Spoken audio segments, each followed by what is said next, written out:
And welcome back to our final hour in Citizen Extra. Thank you so much for staying with us.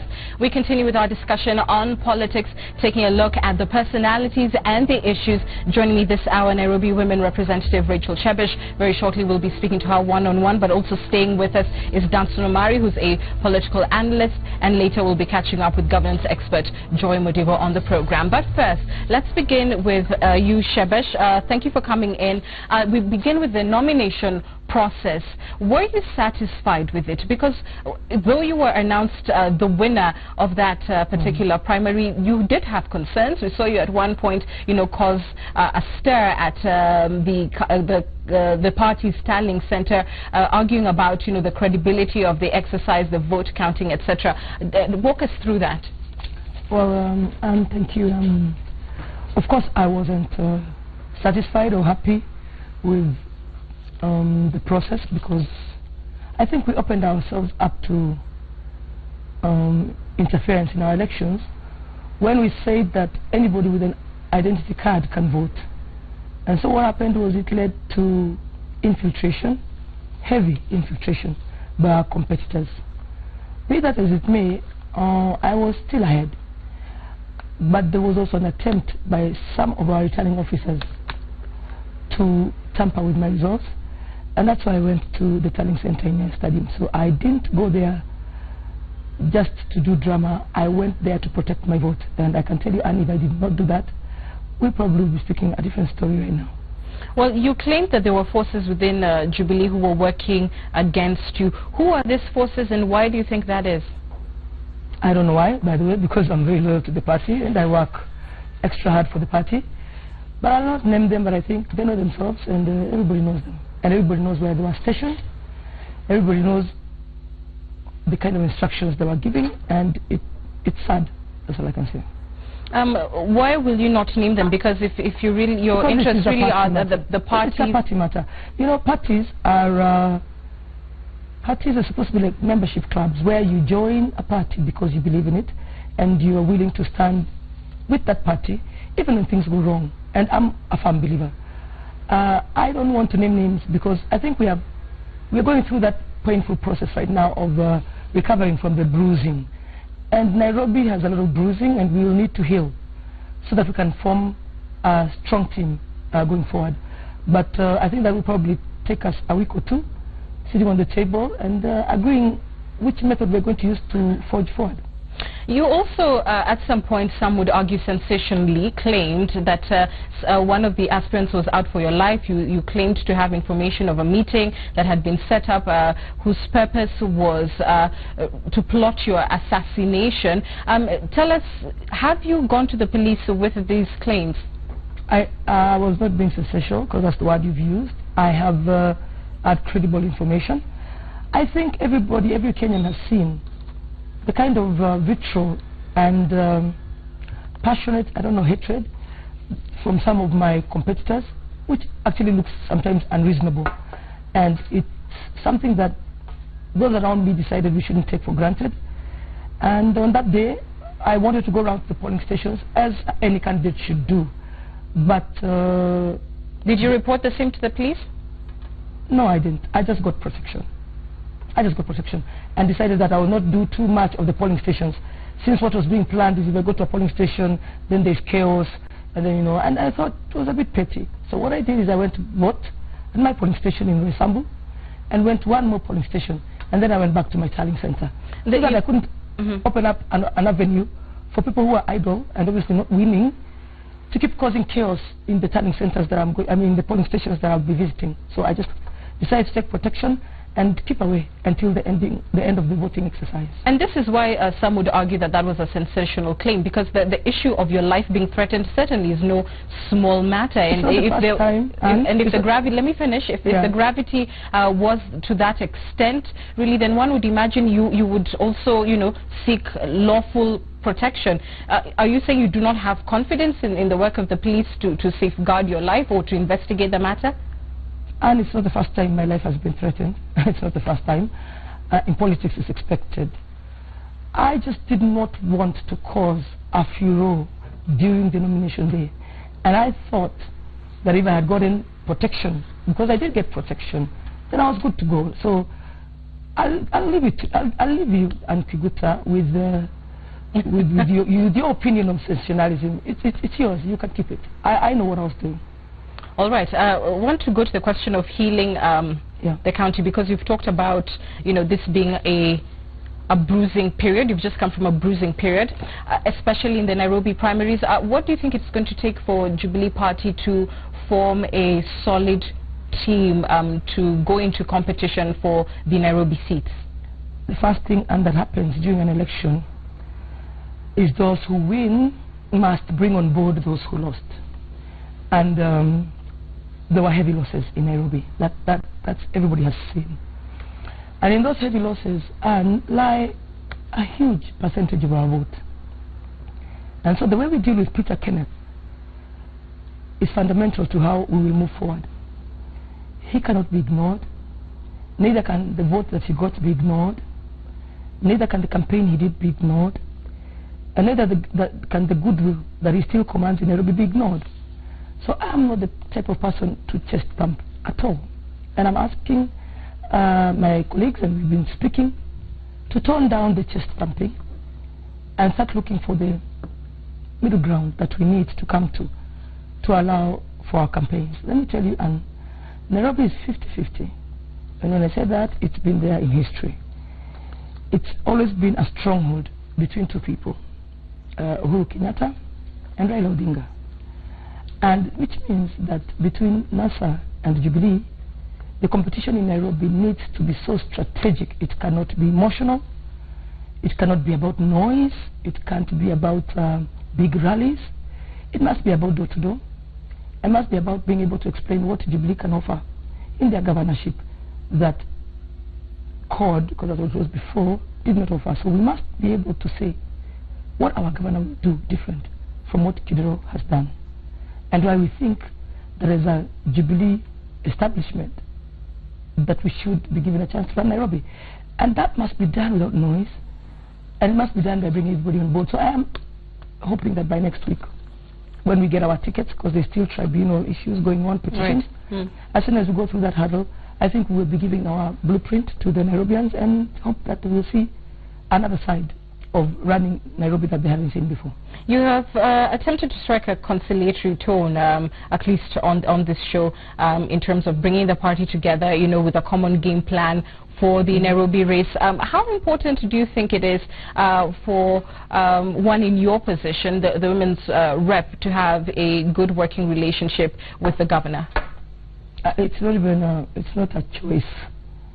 You can't move forward if you don't have that good relationship, because as I say again, when you're campaigning in Nairobi, there's an aspect of a team that gives, I don't know if I can say confidence. In Nairobi, individual campaign will not work. It must be teamwork. And as I've said, this is still my colleague even as I'm speaking, because our governor candidate is the current senator of Nairobi, and our Senate candidate is a current member of parliament nominated in Nairobi. So we have a working relationship. All I've said is, as we forge this working relationship, we must bring on board those who lost. And I am confident that we will do so. You were seen to be very much in Team PK, if you like, in the run-up to this particular nomination exercise. You have also had your problems with the senator. At some point in his campaign, he made a veiled reference to you, basically alluding that you have been the source of problems for him. And you have said just minutes ago that it's important to have a good working relationship. Are you willing and in a position to go out and campaign shoulder to shoulder with Mike Sonko? I said it's not a choice. It's a must, and it will happen. I did hear you. I'm just asking about how practical you think it is, given the fact that you've come from a bruising campaign, just as you've mentioned. What steps is it that you would take, perhaps, to endear yourself to a team that you did not support in the run-up to the nomination? First of all, the word India is also not, I don't know, and today you're choosing quite well. I can't choose the words that I want to use, as I'm the one conducting the interview. Go ahead and answer. Yeah, and we had our issues with the senator. We even had our issues with Kidero. They are behind me solidly, and I don't give them time or space anymore, because I think they are a waste of my energy, and they don't give my focus. So I have told you, I'm focused. We will deliver Nairobi. We will work as a team. How we do that is up to us as a team. And I have said, I will bring on board those who voted for Peter Kenneth, hopefully with Peter Kenneth. Because I was in Team PK, and we did campaign. They were in Team Nairobi. They did campaign. So here we are. These are the results. This is what Nairobians have said. We must work with it. So we don't have the luxury to remember whether we don't like each other or we work with. We don't have that luxury. We don't have that. We need to work. And have you had any preliminary meetings between the winners of the nomination process? And up to now, there are petitions where we are waiting for the outcome so that we are solidly know who are our candidates. So until that happens, we still do not know. For example, yesterday is when the decision for Starehe was made.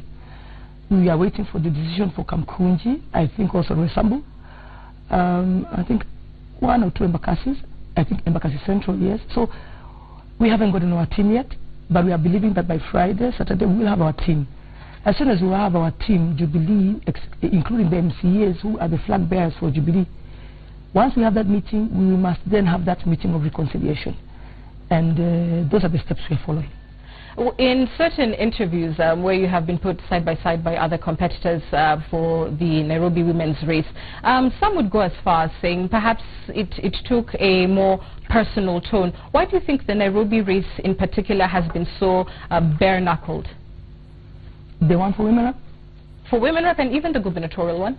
Oh, because the women rep seat in Nairobi is a powerful seat.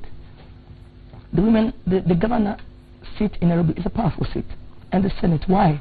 Because Nairobi is the capital city, and by the time you win an election in Nairobi, like I did last time, I had 600,000 votes plus. That's a huge chunk of votes.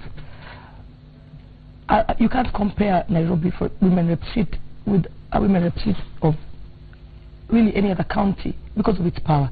I believe that all my competitors wanted to do, and those who were also for governor and senator, was just to be able to take up the position of a very strong position in Nairobi. So it was bare knuckled because first of all, this is politics. Politics is not church. It is exactly what it was. It may have gone personal. I think it always happens in politics. It goes personal at a point. But I tried to steer away from the personal attacks that were being thrown at me. Right. Once in a while I had to respond, but I tried as much as I could to keep away from that. Yeah, in particular, it got heated with Wangui Ng'ang'a, who has protested the way in which the primaries were conducted, etc. She went as far as to call into question your moral standing and said, quote, in an interview with NTV, that a woman leader must be respectable. You did, in that interview as well, veer away from the subject, but nonetheless, there's a broader question in terms of how women leaders are viewed. Do you think women are held to a different standard than men when it comes to politics? Yes. How so? First, I think when you are a woman leader, there's an expectation that you shouldn't play hardball politics. And once you start playing that hardball politics, the impression is that you are a woman who really doesn't care, you are strong-willed, you don't listen, you're arrogant. It becomes that automatically, when all you're really doing is trying to put your opinion across, and if it needs you to be a bit persistent, you will. So if men do that, it's politics. When women do that, it's arrogance, and we have lived with it. But can I tell you, Anne, we've come from a far place. That used to happen a lot. It doesn't happen too much now.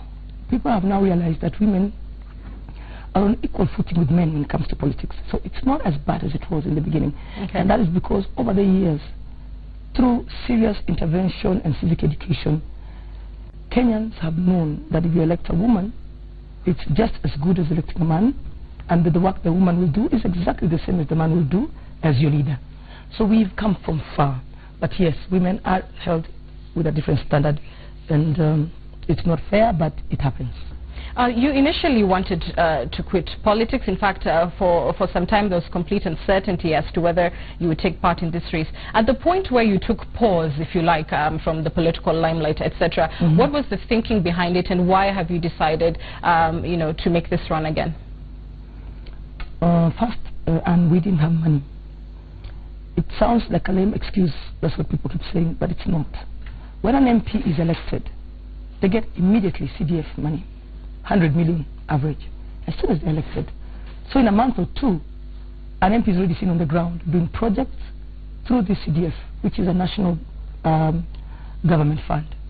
So the first thing we did when we came in as women reps, when we realized we haven't been allocated any money, was to start lobbying for this money. And we got this money after 3 years. So in the last 1 year and maybe half, there is a lot of work we've done on the ground. But the silence of 3 years, which was not silence that we're not talking, but silence that people could not see tangible stuff on the ground, was difficult for women reps. And I really believe that's why there's been an almost total overhaul of women reps all across the country, because people did not understand why this woman doesn't seem to be doing anything. By the time we came in to start working, it depended on how aggressive you are and how much you're able to reach out. So that was the first thing. And the second thing was, and I've told this a lot of times, there is a time in politics where there's too much noise. And when there's too much noise, you can decide to go on with the noise or choose silence. That's why I chose silence. It's just as simple as that. Third, when we were now planning our team for Nairobi and with our party leadership, we wanted to see diversity in our lineup. Actually, I'm the first person who started that conversation. And it's a conversation we have had for 2 years or so. Diversity is important in Nairobi so that your team does not look like it comes from one ethnic community. And so at that time, we tried to form a lineup. Actually, we've tried it twice to get a lineup that shows diversity. So when this discussion was being had, I did offer my seat to the Kisii community. Because in Nairobi, the Kisii community, the Luhya community, the Kamba community, the Somali community, they are serious communities in terms of numbers in Nairobi who have a great stake in Nairobi. And last time we didn't do a very good job of it. So I did give up my seat for the Kisii community, but during the giving up of that seat, the lineup that was supposed to exit me from women rep to probably nominated senator or MP, a discussion we had not really even gone into, that team refused the lineup. Actually, that team is what broke away and formed Team Nairobi. So, you know, you can't be forced into a situation you don't want to be forced into. If you don't see the need for that situation, you have every right to say, I don't agree. And they didn't agree. So eventually, anyway, we went back to the seats. Everybody said, okay, then let's go back and get nominated. And that's what happened. So I won. Even with all those things you're saying, there was silence, there was confusion, I still won overwhelmingly. Why? Because I think the people of Nairobi have confidence in me, and they see me for really who I am. And really my silence and all that, it has come to pass. Okay. You've talked about the women rep position in Nairobi being, you know, different from other counties because of its power. What have you done with the power you've had for the last 4 years? A lot. I have initiated programs and that I think will fundamentally change the way women do business in Nairobi, the way the youth get empowered in Nairobi, the way the persons with disability is treated in Nairobi. Those are my big projects, and I am confident that I'll continue with them. And let me start with the issue of disability. It's been an area that has been ignored for a while. Children with disability don't go to school. Yet we say we have access to free primary education for all children. A child with disability is a child. But there was no opportunity for that child to go to school because most public schools don't have that facility. Even if they have been mandated by government to have a facility, a therapy unit for children with disability, they don't have. So most of the money I used from the Women Fund, I set up 17 classes, 1 per constituency, where today a mother who has a child with disability can take that child to that school. There are 17, I think 14 are complete and equipped. I renovated classes, I put in the necessary equipment, and the school will provide the teacher. So I think, by the way, that probably will be the thing that I'm most happy about having done. And that's I suppose where you want to pick up from. Yes. Stay with us, Rachel. I want to cross over to Hassan Mugambi, who's standing by for us. I believe he's still at the Jubilee party.